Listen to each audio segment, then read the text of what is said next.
Hello guys, welcome back to solid movie stuff. నేను మీ SRB. Content లోకి వెళ్ళిపోతాం. సూసేకి అగ్గిరవ్వ మాదిరి ఉంటాడే నా సామి. సో ఈ సూసేకి ద కపుల్ సాంగ్ ఎలా ఉంది అంటే చాలా బాగుంది. మేబీ ఈ సాంగ్ పుష్పరాజ్ పెళ్ళైన కొత్తలో వచ్చే సాంగ్ అయి ఉండొచ్చు. ఎందుకంటే శ్రీవల్లి అండ్ పుష్పరాజ్ ఇద్దరు కలిసి హ్యాపీగా ఉండే మూమెంట్స్ అన్ని ఆ టైంలోనే ఉంటాయి అనుకుంటా. సో పెళ్ళైన కొత్తలో వచ్చే సాంగ్ అవ్వచ్చు. వాళ్ళ మధ్య బాండ్ ఎలా ఉంది, అందరికీ తెలిసిన పుష్పరాజ్ శ్రీవల్లితో ఎలా ఉంటాడు, శ్రీవల్లి పుష్పరాజ్ ను ఎలా అర్థం చేసుకుంది అనేది క్రిస్టల్ క్లియర్ గా చెప్తున్న మీనింగ్ఫుల్ సాంగ్. లిరిక్స్ అయితే అద్భుతంగా ఉన్నాయి, చాలా సింపుల్ గా ఉన్నాయి, అందరికి అర్థమయ్యేలాగా ఉన్నాయి. అండ్ ప్రతి ఇంట్లో కామన్ గా జరిగేవి ఇందులో ఉన్నాయి. అంటే మొగుడు ఎంతటి బలశాలైనా, ఎంతటి కీర్తి ఉన్నా, పేరు ప్రఖ్యాతులున్నా పెళ్ల ముందు ఒక నార్మల్ లవింగ్ హస్బెండ్ అని చెప్తున్నారు. మ్యూజిక్ విషయానికి వస్తే 44 సెకండ్స్ దగ్గర వచ్చే ఆ మ్యూజిక్ ట్రాన్సిషన్స్ నాకైతే నచ్చలేదు. ఆ 44 సెకండ్స్ కి ముందు ఒక సాంగ్ లాగా, దాని తర్వాత ఇంకొక సాంగ్ లాగా అనిపించింది. అదొకటే నా వరకు నచ్చింది. అండ్ 1 మినిట్ దగ్గర వచ్చే ఒక సన్నాయి లాంటి బిట్ చాలా బాగుంది. అండ్ సాంగ్ లాస్ట్ లో వచ్చే ఆ ఫ్లూట్ మ్యూజిక్ చాలా బాగుంది. సో సాంగ్ అయితే చాలా ప్లీజింగ్ గా, సూతింగ్ గా ఉంది. లిరిక్స్ చాలా క్రిస్టల్ క్లియర్ గా వినిపిస్తున్నాయి అండ్ ఆల్సో కనిపిస్తున్నాయి. అఫ్ కోర్స్ శ్రేయా ఘోషల్ గారి వాయిస్ వల్ల ఈ సాంగ్ కి ఇంత ఇంపాక్ట్ వచ్చింది. అండ్ చాలా క్లియర్ గా ఆ steps Instagram reels and YouTube short చేసే వాళ్ళ కోసమే వదిలారని క్లియర్ గా తెలుస్తుంది. And BTS behind the scenes తో లిరికల్ సాంగ్ వదలడం కామన్. అంటే యాక్చువల్ గా మూవీలో కంపోజ్ చేసిన సాంగ్ మధ్యలో బీటీఎస్ పెడుతూ లిరికల్ సాంగ్స్ వస్తూ ఉంటాయి. బట్ ఈ సాంగ్ లో ఒరిజినల్ కంపోజిషన్, కాస్ట్యూమ్స్ మనకు కావాలని చూపించలేదు. ఆ సిచ్యువేషన్ ఏమాత్రం తెలియకూడదని చెప్పి జస్ట్ మూవీలోనే చూడాలని చెప్పి ఇలా బీటీఎస్ మాత్రమే వదిలారనుకుంటా. సో ఈ సాంగ్ ని రాసిన వారు చంద్రబోస్ గారు, సింగర్ శ్రేయా ఘోషల్ గారు, కొరియోగ్రాఫర్ గణేష్ ఆచార్య మాస్టర్ గారు, డాన్స్ మాస్టర్స్ విజయ్ పోల్కి గారు, శ్రేష్ఠి వర్మ గారు. సో ఈ సాంగ్ లో పుష్పరాజ్ గురించి కొన్ని డీటెయిల్స్ లిరిక్స్ రూపంలో ఇచ్చారు.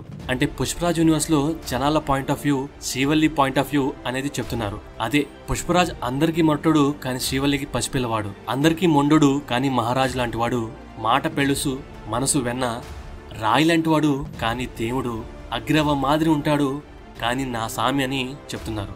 అలాగే ఎర్రబడ్డ కళ్ళల్లోని కోపం, దాని వెనుకుండే కళ్ళలోని చెమ్మ, కోరమీసం రువ్వుతున్న రోషం, మీసం వెనుకున్న ముసినవ్వు, అడవిలోని పులి మాదిరి చెలరేగుతాడు, అలాగే అలసి నా ఒళ్ళు తలవాల్స్తాడు, గొప్ప ఇనాములిచ్చాడు అంటే గిఫ్ట్స్ ఎందరెందుకో ఇచ్చిన నవాబు, ఒక చిన్న ముద్దు అడిగే గరీబు.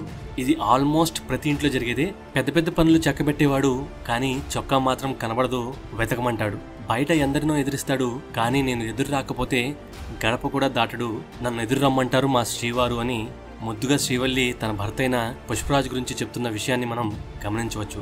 ఆల్మోస్ట్ కామన్ ఆడియన్స్ ని కనెక్ట్ అయ్యేలాగా ఈ సాంగ్ లిరిక్స్ రాశారు. అండ్ ఇన్స్టా రీల్స్ ఆడియన్స్ ని సాటిస్ఫై చేసేలాగా ఆ స్టెప్స్ ఉన్నాయి. స్పాయిలర్ అలర్ట్, ఒక డీటెయిల్ కనిపించింది, ఇక్కడితో వీడియో వదిలేయండి, లేదు చూస్తాం మూవీ ఇంకొక 2.5 months టైం ఉంది, పర్లేదు అంటే చూసేయండి. సో ఈ సాంగ్ జాతరలో ఉంటుంది. మనకు జాతరలో శ్రీవల్లి ఉన్న ఒక పిక్ ని రష్మిక మందన గారి బర్త్డే రోజున వదిలారు. ఈ స్టిల్ వచ్చేసి ఇప్పుడు వచ్చిన సూసేకి ది కపుల్ సాంగ్ లో ఉంది. సో ఇందాక చెప్పినట్టు సాంగ్ షూటింగ్ అయిపోయింది కానీ కావాలని బీటీఎస్ మాత్రమే, అంటే బిహైండ్ ద సీన్స్ మాత్రమే వదిలారు. సాంగ్ చూడాలంటే మూవీలో మాత్రమే చూడాలని ఇలా చేశారు. ఒక గెస్ ఏంటంటే ఒక వైల్డ్ ఫైట్ తర్వాత ఈ సాంగ్ ఉంటుంది. అది ఒక పవర్ఫుల్ ఇంపాక్ట్ ఇస్తుంది. ఉగ్ర రూపంలో ఉన్న పుష్పరాజ్ ను చూసిన మీరు తను నా దగ్గర ఎలా ఉంటాడో తెలుసా అని శ్రీవల్లి చెప్తూ ఒక సాంగ్ పాడొచ్చు. క్లియర్ గా చెప్పాలంటే అల్లు అర్జున్ గారి బర్త్డే రోజున ఒక టీజర్ వదిలారు. అదే గంగమ్మ వారి జాతర గెటప్ లో అల్లు అర్జున్ గారు చీర కట్టుకుని ఫైట్ చేశారని చూపిస్తున్నారు. సో ఆ ఫైట్ అయిన తర్వాత ఈ సాంగ్ రావచ్చు. సో ఈ సూసేకి బీటీఎస్ సాంగ్ లో మనం వెనక్కి తిప్పి ఉన్న